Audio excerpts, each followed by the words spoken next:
So full disclosure, I really have no agenda here. I'm pretty stoked about the fact that everybody's back together in this room and that we're here around the subject of entrepreneurship. It's something that when I was your age, we didn't really have in the zeitgeist or in sort of the forefront of education. So to see this come together, thank you, Carolyn, for putting this together and the whole team at Dream Learn Pitch. It's great for this area, and I hope that everybody here is enjoying it. So again, no agenda. I want to use this time in the most valuable way as possible. So I'll tell you a little bit more about our story, a couple of lessons from along the way, but then if you're open to it, it'll be way more fun for me if we can jump in and have a dialogue, and I'd be happy to answer any questions from along the way. I want you to drive the bus so we get to the most interesting stuff. We've been building this business for 8 years now, and with the limited amount of time that we have, there's no way that we could cover everything. So I definitely want you to steer the ship. All right, quick origin story? Yeah? Cool. Actually, quickly first, does anybody in here ski or snowboard? Oh, nice. All right, awesome. And it doesn't matter if you don't. Hopefully this is just as interesting. So when I was 14 years old, I was building surfboards and sailboats in my father's workshop in the basement, and one of the really interesting things about these shapes is that they're all curved. They're all curved. Boats are curved, planes are curved, cars are curved. Mother Nature gets it right too. There's not too many flat birds or fish out there. And yet snowboards and skis historically were just flat on the bottom. And what's interesting at that time is that we started to pursue this idea of what happens if we started to borrow insights from surfing and sailing and aerospace and bring them into snow, basically bringing fluid dynamics from H2O liquid over to H2O solid. And it turns out that snow behaves very much like a fluid, especially soft snow, when you're moving through it at speed. And what's fascinating is that you get asked the same question over time, I've found. And the question is, if I say it in a monotone voice, it's, why has no one done this before? And in the beginning, it's resistance, it's friction. It's, if this were a good idea, the big guys would have done it. Why has no one done this before? Clearly, this is a bad idea. And the question morphed over the last 8 years to, it's so obvious. Why has no one done this before? Same question, but change is hard. Change is hard, right? You can go and Google, you can find our haters out there, right? You can, when you make a splash and you make a difference and you spur people's attention, you are loved or you are hated, but you are not ignored. And so I encourage you to push through that resistance to pursue your own ideas, because I'm going to argue that the cost of failure is actually exceedingly low. And so going back to 2013 then, a decade after I'd built these first 2 prototypes with 3-dimensional bases that I could tell you they worked, but I'm the only person who rode them, and of course I'm super biased. The truth is that they didn't really work. I then went to high school, college, and then found myself in a middle school science classroom down in Nashville, Tennessee, where I was tasked with teaching a group of students who were all brilliant in their own right, but had been seriously underserved by our education system. And it would have been a lot easier if everybody was just behind the same amount. But the trouble was, in one seat, I had a student who was reading right on target on a 5th grade, 6th grade level. Next seat over, kid reading college level textbooks. Next seat over, a student learning English for the first time as a second or third language. Next seat over, I've got Abdul Basit asking me theoretical physics questions about objects entering black holes from different reference frames. I was just like, how on earth do you teach this class when everybody is in so many different places? And we were, on average, 18% proficiency. Imagine that, 18% proficiency when taking standardized testing. On average, we were all behind at 18% proficiency, but we weren't all in the same place. We were all over the map. And so what I realized early on, I was absolutely drowning as a teacher. We were completely failing, sinking ship completely. I was 23 years old at the time, had no clue what I was doing, responsible for 140 students, and we were sinking fast. And what occurred to me is that there was just no way I could actually teach one lesson to all of these students and have it be effective.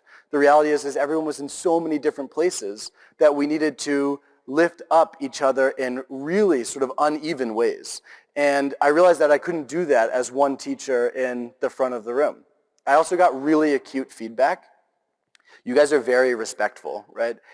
It turns out that if you're a college professor, even in high school, right, if you're not doing a particularly good job, you don't necessarily know because your audience is still very respectful, quiet, taking notes, like listening or pretending that they're listening, right?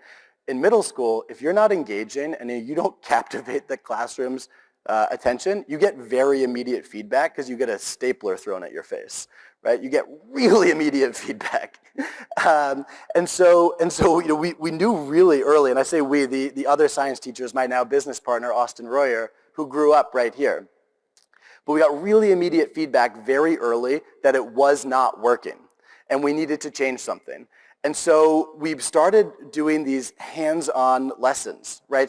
Instead of teaching from the front of the room, we'd break up into groups, and it would look like chaos, right? The labs every day would be loud, it would be boisterous, people would be running from group to group. The principal came into my classroom multiple times. I almost got fired 4 times for having a classroom that was in complete disarray. But we all were becoming teachers. The students behind were reinforcing, or the students ahead were reinforcing their knowledge, teaching the students behind. The students behind were catching up. And instead of me standing in the front of the room, we moved to these hands-on learning and these little pods around the room. Instead of all the desks facing forward, we turned the desks into small groups. And it looked like chaos. But very quickly in the data, we saw that we were accelerating in our learning curve. We were building this sense of unity. And most importantly, we were very quickly starting to remove the fear of failure, which is a debilitating thing. When you're afraid that you're going to fail, you freeze.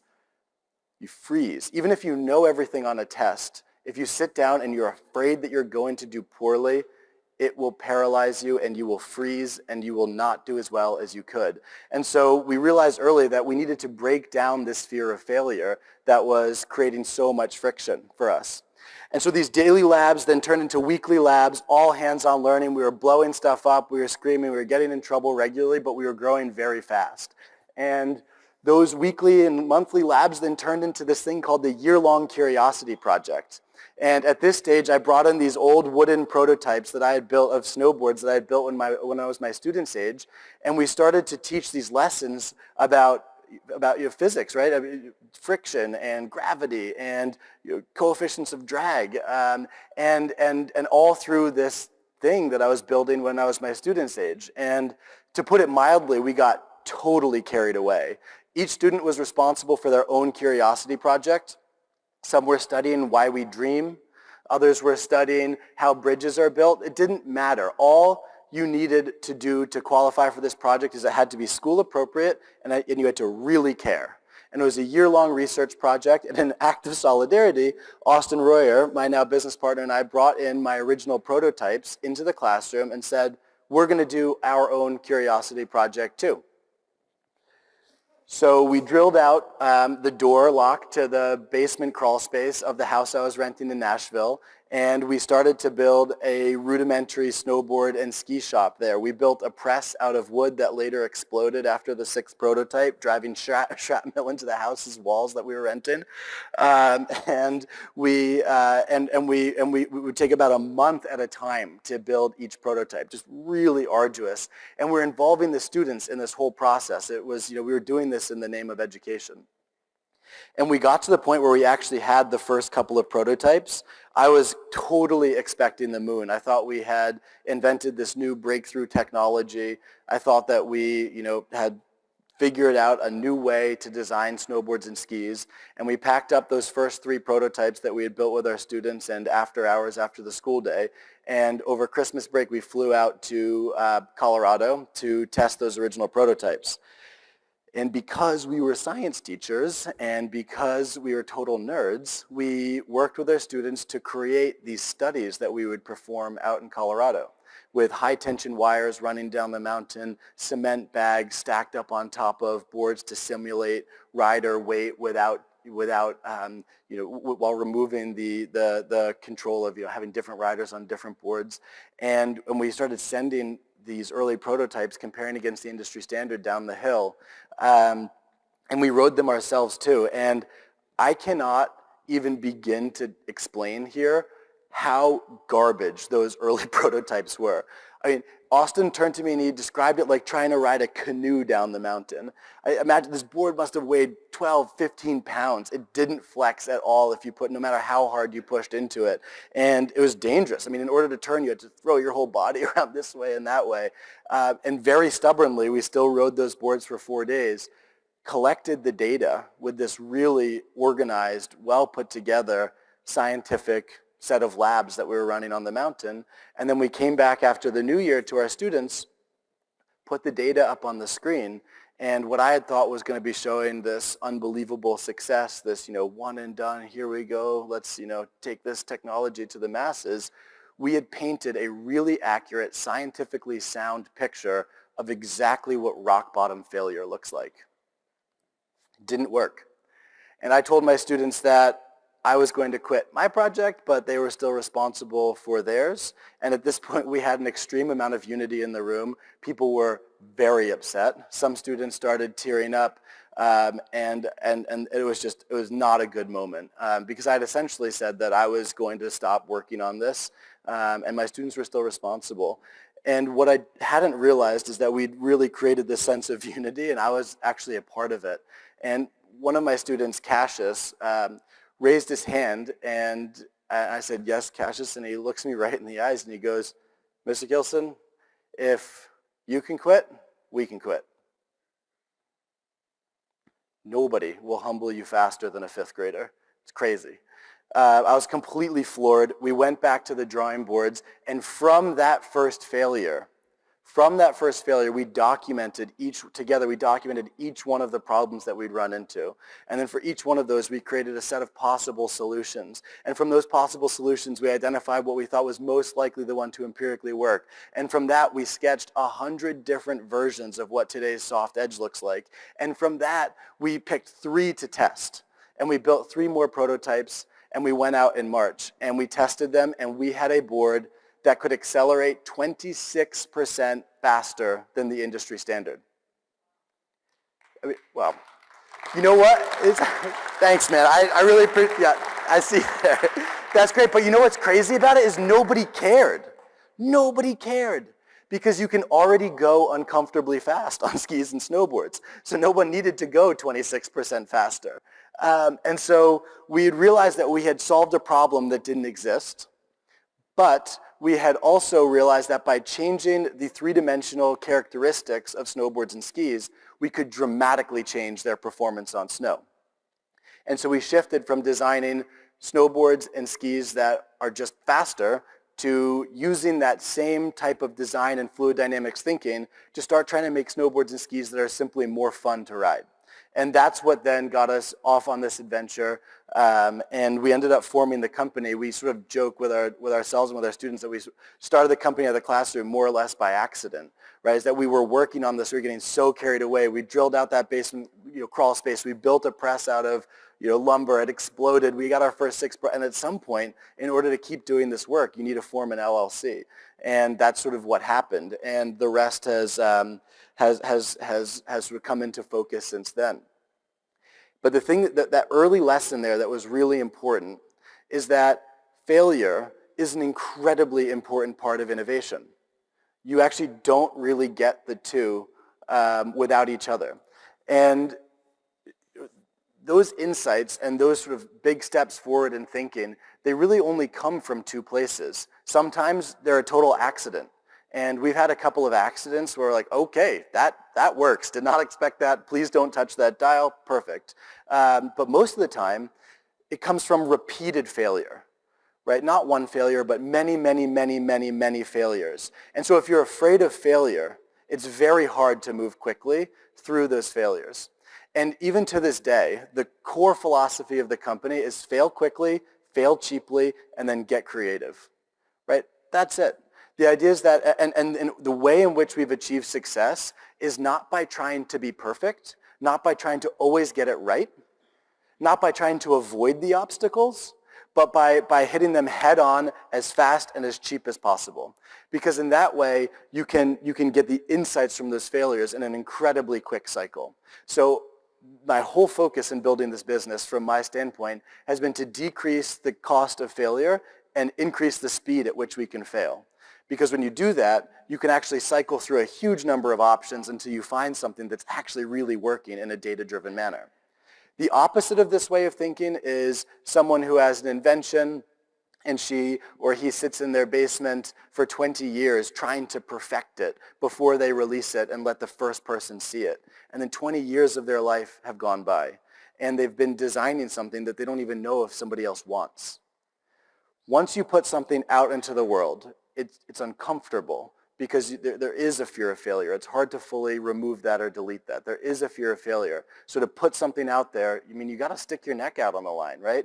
And what I'm arguing, though, is if you can quiet that voice, if you can quiet that fear of failure and just jump, you'll get way more rapid feedback. You'll learn incredibly quickly, and you'll actually get to something that really works much faster than if you tried to perfect it yourself in a vacuum. So failure is an incredibly important part of success. It's an incredibly important part of our story. And it leads to the second point that I want to make, which is that when looking at the characteristics of success, and really in any field, not just in building a business, but in any field, I would argue that persistence is by far the most important indicator of success. And the reason for that is because when someone just doesn't stop, they'll eventually figure it out. And a brilliant quote that's really stuck with me over the years is that success is jumping from failure to failure with no loss of enthusiasm. Right? Success is jumping from failure to failure with no loss of enthusiasm. I could not think that that's more true. And so trying to remove that fear, that fear of failing, that fear that if this doesn't go right, the whole world's going to collapse, right? It's a debilitating fear, and it's actually fabricated. It's actually fabricated. And I'll make an argument very quickly that it's fabricated because of the evolutionary history of our species. Stress and anxiety are incredibly valuable tools to the human psyche and the human existence. It's helped us stay alert of predators. It's helped us run. When you're stressed, you can actually run faster, right? You flood your body with adrenaline, and when you're anxious and you go into that fight or flight mode, you take the blood away from your brain and you send it to your muscles, and you can actually, you can see, people can lift a car. People have lifted cars off their children because just in that moment they're like, rah, right? It's amazing what your body can do when you are stressed and anxious. It's an incredibly valuable tool.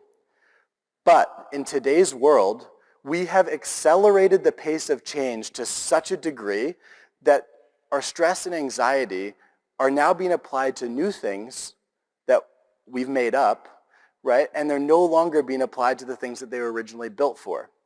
So let's take money, for example. The amount of stress and anxiety in the world about money is almost unfathomable. We made it up.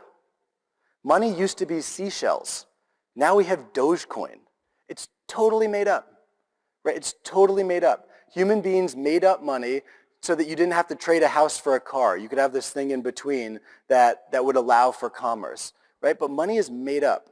And now the amount of stress and anxiety in the world, not built for dealing with money, right, is now being applied to this totally new environment at a time when the pace of change is accelerating through the roof.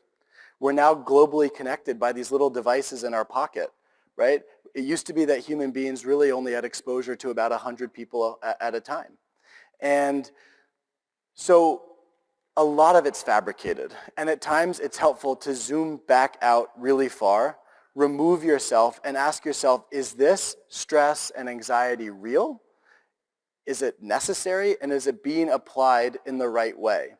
And I would argue that most of the time you'll be able to take a deep breath if you think about it, zoomed out far enough, and say, okay, we can proceed. So I encourage you to decrease your fear of failure, understand that persistence is the most important determining characteristic of success, And bouncing from failure to failure with no loss of enthusiasm is how you achieve that success. And the last thing I would argue is that you should do everything you can to be focused on something that brings you joy, because you're gonna get kicked in the teeth. There is no such thing as a free lunch in this life. There's not. Right? We are all knocked to the ground many, many times. Whether you're building a business or not, it doesn't matter. Right? Part of the human experience is the good and the bad, and you almost really can't have each other or have either without each other, because everything is relative. And so at a time when you are pursuing something that is requiring every part of your being, you're jumping from failure to failure, you are getting knocked to the ground, and you are being persistent and picking yourself back up, it is really helpful if you surround yourself with people who bring you joy and a subject matter that brings you joy. And that joy doesn't have to come from just something that's fun. It can come from something that's just really important to you. And so I encourage you to fail quickly and fail cheaply and then get creative. Be persistent as you jump from failure to failure on your way to success, and choose to work on things that bring you joy. If you do those three things, you will eventually be successful. There's no such thing as get rich fast, no matter how many self-help books you see with that as the title. It doesn't exist. It is persistence, failure to failure, learning along the way, and then finding the right fit where it works. So with that, I want to zoom back out and get off this diatribe here and open it up for conversation, because at that point we left the classroom, we started a company, we moved to a cabin in the woods with no running water or electricity, we got an Airstream from 1976, we built the first 30 minimum viable products, total, in hindsight, embarrassing snowboards, and we loaded up the trailer and we hit the road, traveling 17,000 miles in 2013 and 2014 around the country, letting people test out this new technology. From that stage up until now, 8 years later, we have gone on to become one of the fastest growing snow sports companies globally, the official partner of NHL and MLB and Pink Floyd, and everybody at the time looked at us like, you guys are crazy. No one's going to want a snowboard and ski company in central Pennsylvania. Not true.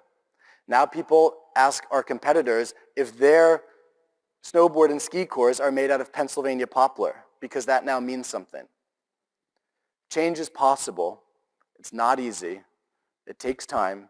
It takes a lot of failure and a lot of persistence, but it can be done.